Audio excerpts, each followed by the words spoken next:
राज्यसभेच्या 7 जागा, पण खरी लढत आहे सत्तेसाठी, अस्तित्वासाठी आणि प्रतिष्ठेसाठी.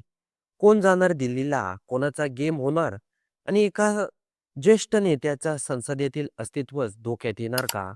चला तर आजच्या व्हिडिओतून सविस्तर समजून घेऊया. तर नमस्कार, मी आहे सुजित आणि आपण बघत आहात होऊ दे चर्चा.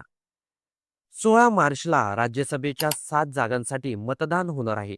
उमेदवारी अर्ज भरण्याची अंतिम तारीख 5 मार्च आहे. त्यामुळे पुढील काही दिवस महाराष्ट्राच्या राजकारणासाठी अत्यंत महत्त्वाचे ठरणार आहे. आता आधी आकड्यांचं गणित समजून घेऊ. महायुतीकडे सध्या असलेलं संख्याबळ पाहता 7 पैकी 6 जागा सत्ताधाऱ्यांच्या वाटेला जाण्याची शक्यता आहे. त्यामुळे मध्ये 4 जागा भाजपच्या खात्यात जातील, तर शिवसेना, शिंदे गट आणि राष्ट्रवादी काँग्रेस पक्ष, अजितदादा गट यांना प्रत्येकी एक जागा मिळू शकते. मात्र खरी चुरस आहे ती भाजपच्या 4 जागांवर. भाजपकडे 4 जागा निश्चित मानल्या जात असल्या तरी इच्छुकांची संख्या मोठी आहे.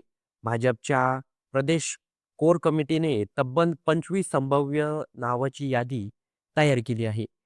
ही यादी केंद्रीय नेतृत्वाकडे पाठवण्यात येणार आहे. अंतिम निर्णय दिल्लीतील नेतृत्व घेणार आहे.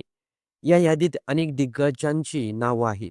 राष्ट्रीय सरचिटणीस विनोद तावडे, माजी केंद्रीय राज्यमंत्री रावसाहेब दानवे, डॉक्टर भागवत कराड, राष्ट्रीय महिला आयोगाच्या अध्यक्ष विजया रहाटकर, डॉक्टर भारती पवार, तसेच प्रीतम मुंडे यासारख्या अनेक मोठ्या नावाचा समावेश आहे. यामध्ये एक महत्त्वाचं नाव म्हणजे केंद्रीय राज्यमंत्री रामदास आठवले. ते सध्या भाजपच्या कोट्यातून राज्यसभेवर आहेत आणि त्याचा कार्यकाळ 2 एप्रिलला संपत आहे. त्यांना पुढील संधी मिळेल का? याबाबत निर्णय केंद्रीय नेतृत्व घेणार आहे. कारण ते मित्र पक्षांचे नेते आहेत. पक्षाच्या कोर कमिटीच्या बैठकीला मुख्यमंत्री देवेंद्र फडणवीस, प्रदेश अध्यक्ष रवींद्र चव्हाण, चंद्रशेखर बावनकुळे, सुधीर मुनगंटीवार, पंकजा मुंडे, गिरीश महाजन, आशिष शेलार यासारखे दिग्गज उपस्थित होते. यावरून या निवडणुकीचं महत्त्व स्पष्ट होतं.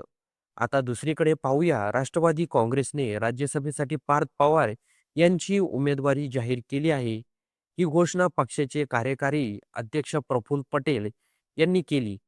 पार्थ पवार यांच्या नावाची चर्चा आधीपासूनच सुरू होती. पण सगळ्यात मोठा सस्पेन्स आहे तो शरद पवार यांच्या बाबतीत. राष्ट्रवादी काँग्रेस शरद पवार गटाकडे फक्त 10 आमदार आहेत. राज्यसभेवर जाण्यासाठी 37 मतांची गरज आहे. त्यामुळे त्यांना शिवसेना, उभाटा गट आणि काँग्रेस यांचा पाठिंबा आवश्यक आहे. या दोन्ही पक्षांकडे मिळून 36 मतं आहेत. मात्र येथेच पेच आहे. शिवसेना, उभाटा आणि काँग्रेस या दोन्ही पक्षांनी राज्यसभेच्या जागेवर दावा केला आहे. म्हणजे शरद पवार यांच्यासाठीचा मार्ग सोपा नाही. सध्या राष्ट्रवादी शरद पवार गटाचे राज्यसभेत फक्त 2 खासदार आहेत. स्वतः शरद पवार यांची फौजिया खान, दोघांचा कार्यकाळ 2 एप्रिलला संपत आहे. जर शरद पवार पुन्हा निवडून आले नाहीत, तर पक्षाचे वरिष्ठ सभागृहातील अस्तित्व संपुष्टात येण्याची शक्यता आहे. म्हणजेच ही निवडणूक फक्त जागेसाठी नाही, तर राजकीय अस्तित्वासाठी आहे.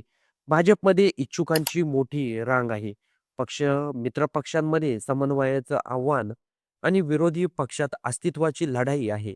आता पुढील काही दिवसात उमेदवारी अर्ज दाखल होतील, अधिकृत नाव जाहीर होतील आणि खरी राजकीय चढाओढ सुरू होईल.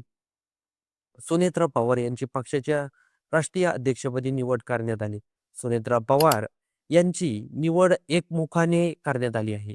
याबद्दलची घोषणा पक्षाचे कार्यकारी अध्यक्ष प्रफुल्ल पटेल यांनी केली.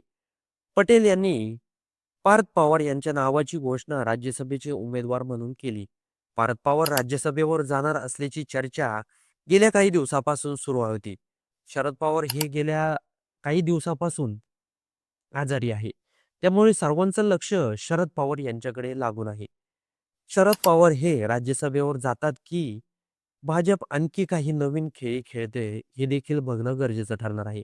संजय राऊत यांनी स्पष्ट शब्दात सांगितलं आहे की शरद पवार यांनी जर ठरवलं राज्यसभेवर जायचं, तर ते कसेही राज्यसभेवर निवडून येतील, असं संजय राऊत यांनी माध्यमांशी बोलताना स्पष्टीकरण दिलं आहे.